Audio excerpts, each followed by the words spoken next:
নমস্কাৰ বন্ধুসকল, আজি এইটো মোৰ হাতত আছে, দেখিছে কি বস্তু গম পাইছেনে? এইটো যদি চাই এয়া এতিয়া এইটো এটা ৰেচিপি আপোনালোকৰ কাৰণে ৰেডি কৰিছোঁ আৰু বহুত টেষ্টি হয়। এইটো কয় কচু ফুল। আজি কচু ফুলৰ ৰেচিপি খোৱাসকলৰ ভিতৰত মই কেনেকৈ বনাওঁ, কেনেকুৱা ৰেচিপি কেনেকুৱা হয়, তো ব'লক আৰম্ভ কৰোঁ। এই ফুলখিনি যে দেখিছে, ফুলখিনি এনেকৈ বাচিব লাগিব। যিহেতু দেখিছেনে ইয়াৰ ভিতৰত ফুলৰ ভিতৰত আৰু এটা ফুল থাকে, সেই ফুলটো উলিয়াই পেলাই দিব লাগিব। আৰু এতিয়া এনেকৈ কাটিব লাগিব, দেখিছেনে কুটুক কুটুককৈ। যোনে যেনেকুৱা ষ্টাইলত কাটিব পাৰে, কিন্তু মই এনেকৈ কাটি লওঁ। এতিয়া কাটা হৈ গৈছে। এতিয়া ফুলখিনি ঠাণ্ডা পানী দি তিয়াই থ'ম।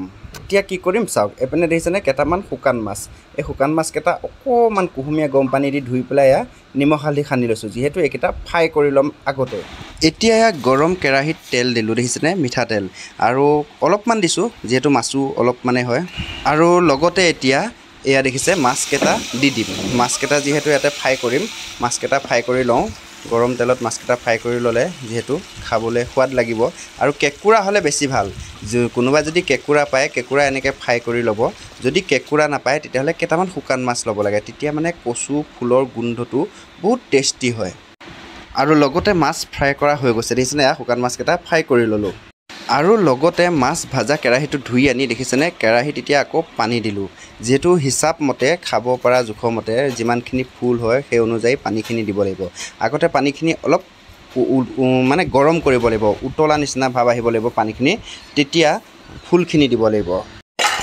পানীখিনি দেখিছেনে উতলা নিচিনা ফুট আহিছিলে, অকণ ফুট আহোঁতে এতিয়া কচু ফুলখিনি দি দিলোঁ। যিহেতু ফুলখিনি হিচাপত পানীখিনি দিব লাগিব। এইখিনি পানীতে গোটেই চব্জিখিনি হ'ব লাগিব। লগতে এতিয়া আন্দাজমতে নিমখ দি দিলোঁ, দেখিছে। লগতে নিমখখিনি যাতে মিক্স হৈ যায় সেই হিচাপত এবাৰ লৰাই দিলোঁ।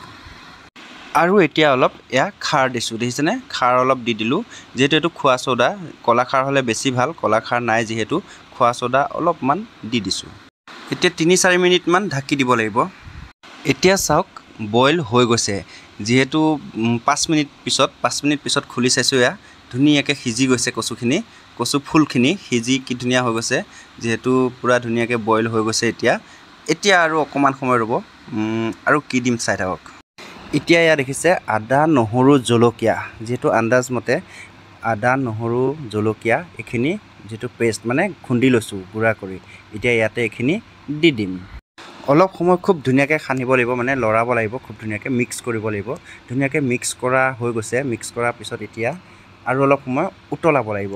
আৰু উতলোৱাৰ লগতে এইখিনি যিখিনি মাছ ফ্ৰাই কৰি ৰাখিছিলোঁ, শুকান মাছ গম পাইছে নহয়, এই শুকান মাছখিনি ইয়াতে দি দিম। শুকান মাছ যি ভাজি থৈছিলোঁ এয়া ধুনীয়াকৈ এতিয়া দি দিলোঁ ওপৰত, দেখিছেনে। দিয়াৰ পিছত এতিয়া উতলাব লাগিব, অলপ সময় মানে উতলাব লাগিব, মিনিমাম 7-8 মিনিটমান উতলাব লাগিব। পানীটো অকণ শুকাব লাগিব, যিহেতু ধুনীয়াকৈ মিক্স কৰি দিব পাৰি। মিক্স কৰি দিছোঁ ধুনীয়াকৈ। মিক্স কৰি দিলে মানে এতিয়া এই গোন্ধটো বহুত এটা বেলেগ টেষ্টি হৈ যাব। চাই থাকোঁতেই বন্ধুসকল ৰেডি হৈ গ'ল, দেখিছে এয়া মানে ভাতৰ লগত খাব পৰা হৈ গ'ল। যিহেতু আজি কচু ফুলৰ ৰেচিপি, আৰু যোনে নাখায় বা খাই পোৱা নাই সেইসকলক কৈছোঁ এই ৰেচিপিটো, এই ব্লগছটো চাই কেনে আপোনালোকে ট্ৰাই কৰিব। বহুত সহজ পদ্ধতিতে বনাব পাৰি। যিহেতু বহুত বেছি বস্তুও দৰকাৰ নাই, গম পাইছে নহয়, বহুত বেছিকৈ নালাগেও। যিহেতু বইলৰ নিচিনাকৈয়ে খাব পাৰি, যিহেতু অকল মাছকেইটা ফ্ৰাই কৰিব লাগে। আৰু ইমান ধুনীয়া টেষ্টি এয়া দেখিছে, খাবলৈ হৈ গ'ল।